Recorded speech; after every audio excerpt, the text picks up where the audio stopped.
There are moments in history when the headlines tell you what happened, but they fail to explain why it happened. Every television network flashes breaking news, every newspaper prints the same photographs, and every government releases carefully crafted statements. Yet beneath the surface of those headlines lies a far more complicated story, one shaped not just by missiles and military deployments, but by economics, law, perception, and the invisible struggle for power. Today, the world's attention is once again fixed on one narrow stretch of water that most people never think about until a crisis erupts. The Strait of Hormuz is only a few dozen kilometers wide at its narrowest point, but the consequences of what happens there can ripple across every continent. Oil prices, financial markets, military alliances, diplomatic negotiations, and even the cost of everyday goods can all change because of decisions made in this single maritime corridor. That is why every time tensions rise between the United States and Iran, the Strait of Hormuz immediately becomes the center of global attention. The question is not simply who fired first or who issued the strongest warning. The real question is why this waterway has become one of the most strategically valuable places on Earth, and why every major power seems willing to risk confrontation over it. To understand the current crisis, we have to step away from today's headlines and look at the larger geopolitical picture. For decades, the Strait of Hormuz has served as one of the world's most important energy arteries. A significant share of globally traded oil and liquefied natural gas passes through this narrow passage every day. Any disruption, even temporary uncertainty, can trigger immediate reactions in commodity markets, insurance premiums, shipping costs, and government policy around the world. Countries thousands of miles away that have no direct involvement in the Middle East suddenly find themselves affected by events unfolding between Iran and its neighbors. Investors become nervous, energy-importing nations reassess their strategic reserves, and governments begin urgent diplomatic conversations. This is why Hormuz is not simply a regional issue. It is a global economic pressure point whose importance extends far beyond the Persian Gulf. For years, the relationship between Washington and Tehran has been defined by cycles of confrontation, negotiation, sanctions, military signaling, and occasional diplomatic breakthroughs. Neither side fully trusts the other, yet neither side can completely ignore the other. The United States has long argued that freedom of navigation through international waterways is essential for maintaining global stability and economic security. Iran, meanwhile, views the waters surrounding its coastline as directly connected to its national security and sovereign interests. These competing perspectives create an environment where even routine naval operations can quickly become sources of misunderstanding or escalation.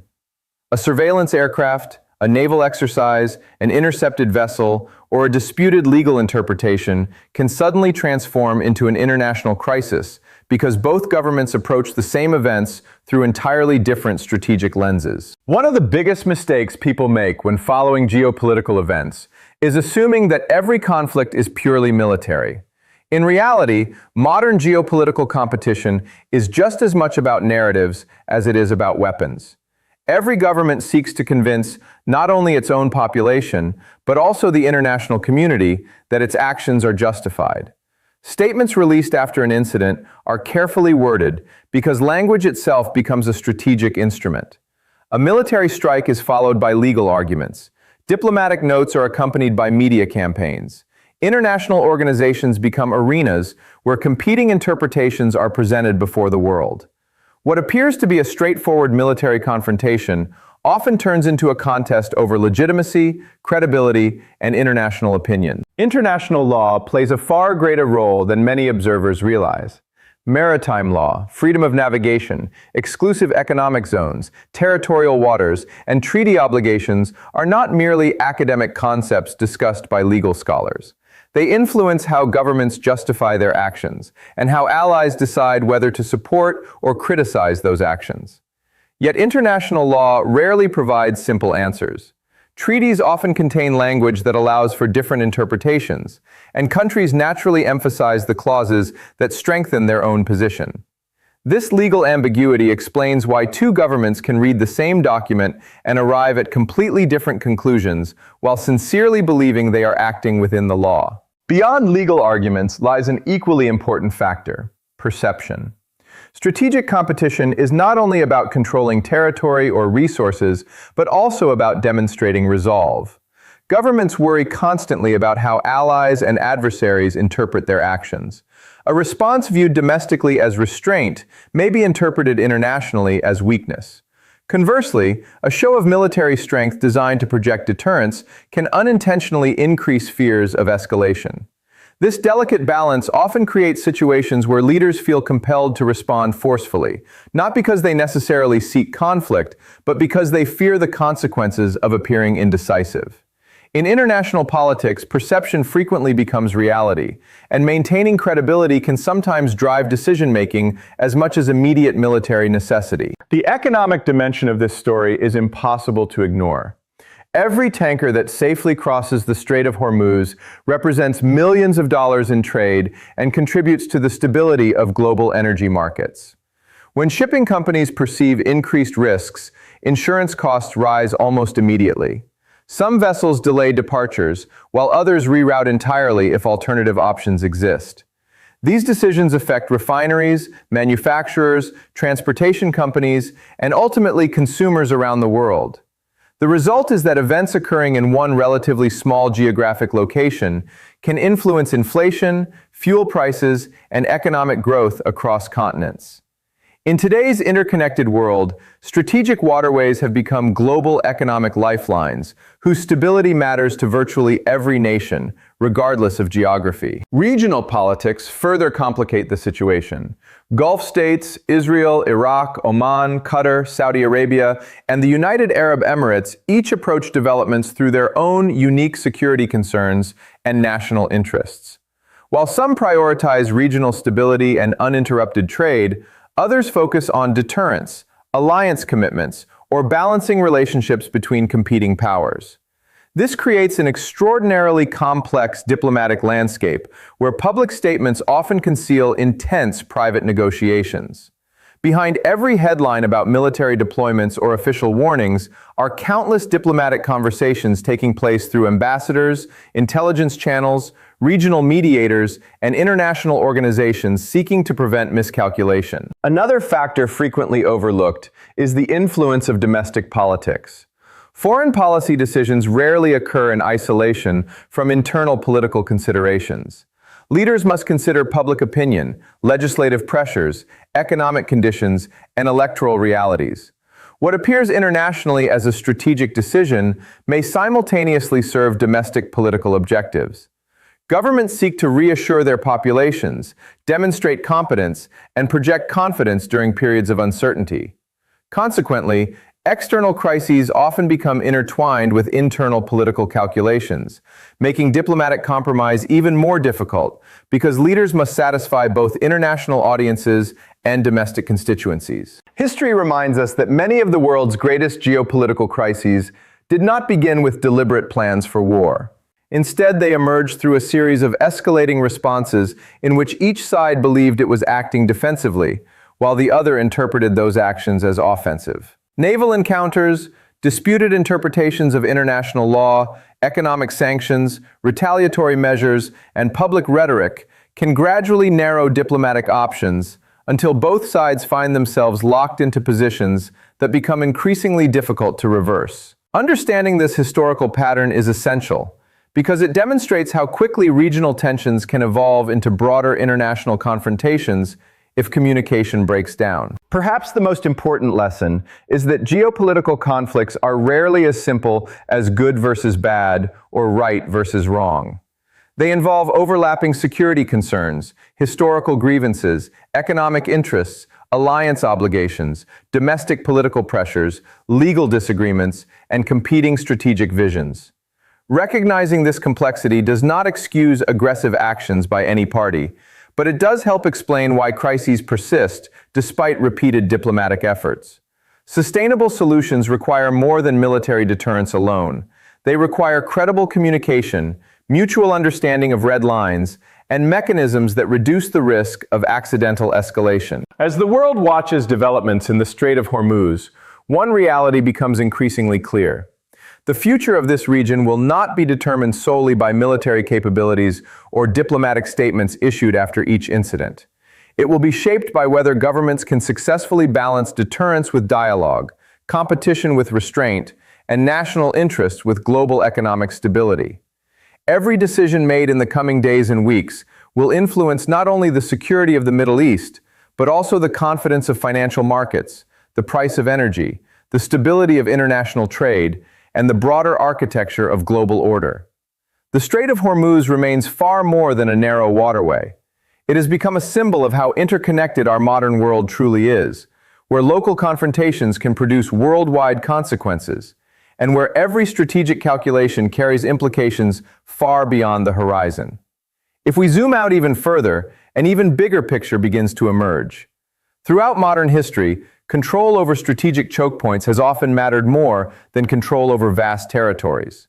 The Suez Canal, the Bosporus, the Panama Canal, the Strait of Malacca, and the Strait of Hormuz all have one thing in common. They allow relatively small geographic locations to exert an outsized influence on the global economy. Whoever has the ability to affect traffic through these passages does not merely influence regional politics, they gain leverage over international trade itself. That is why the world's strongest navies routinely operate near these waters, why intelligence agencies monitor them around the clock, and why governments invest enormous diplomatic resources into preventing instability there. It is not because these waterways are symbols. It is because they are economic arteries without which the global system struggles to function efficiently. This broader perspective also helps explain why every incident in the Gulf immediately attracts worldwide attention. A commercial tanker is not simply another ship sailing across the ocean. It represents energy contracts, financial investments, insurance obligations, employment, manufacturing supply chains, and the confidence of markets stretching from Asia to Europe and North America. Every voyage involves billions of dollars in economic activity that depends upon uninterrupted navigation. Consequently, even a single incident involving one vessel can produce consequences far beyond the immediate location of the event. Investors begin asking whether this is an isolated episode or the beginning of a larger pattern. Shipping companies reassess their routes. Energy traders evaluate future supply risks. Governments quietly prepare contingency plans in case disruptions become more severe. In today's interconnected economy, uncertainty itself carries a price long before any physical shortage actually occurs. This is why governments devote extraordinary effort to deterrence. The objective is often not to fight wars, but to convince opponents that conflict would be too costly for everyone involved. Military deployments, naval patrols, missile defense systems, surveillance aircraft, and multinational exercises all serve as visible demonstrations of capability and commitment. Yet deterrence contains its own paradox. Every action designed to reassure one side can appear threatening to the other. A naval exercise intended as a defensive measure may be interpreted as preparation for offensive operations. An intelligence flight conducted for surveillance may be perceived as reconnaissance for future strikes. Over time, both sides begin responding not only to actual events, but also to what they fear the other side might do next. Strategic mistrust becomes self-reinforcing, making de-escalation increasingly difficult even when neither government actively seeks war. Diplomacy therefore operates in an environment where timing is everything. Public statements often suggest certainty and confidence, but behind closed doors, negotiations are usually filled with ambiguity, compromise, and constant reassessment. Experienced diplomats understand that successful negotiations rarely produce perfect outcomes for either side. Instead, they create arrangements that each participant finds preferable to continued confrontation. This is why ceasefires, maritime agreements, confidence-building measures, and communication mechanisms occupy such an important place in international relations. They provide structured ways to manage disagreement without allowing every disagreement to become a military crisis. History repeatedly demonstrates that countries can remain strategic rivals while still maintaining channels for dialogue that reduce the likelihood of accidental escalation. Another dimension frequently overlooked is technology. Today's geopolitical competition unfolds in an environment dramatically different from that of previous generations. Satellites monitor naval movements almost continuously. Commercial shipping data is available in near real time. Social media distributes images and unofficial reports across the globe within minutes. Artificial intelligence increasingly assists governments in analyzing satellite imagery, financial flows, and military activity. This unprecedented flow of information creates both opportunities and challenges. Transparency makes it harder for governments to conceal major military movements, but it also allows rumors, misinformation, and unverified claims to spread faster than official investigations can establish the facts.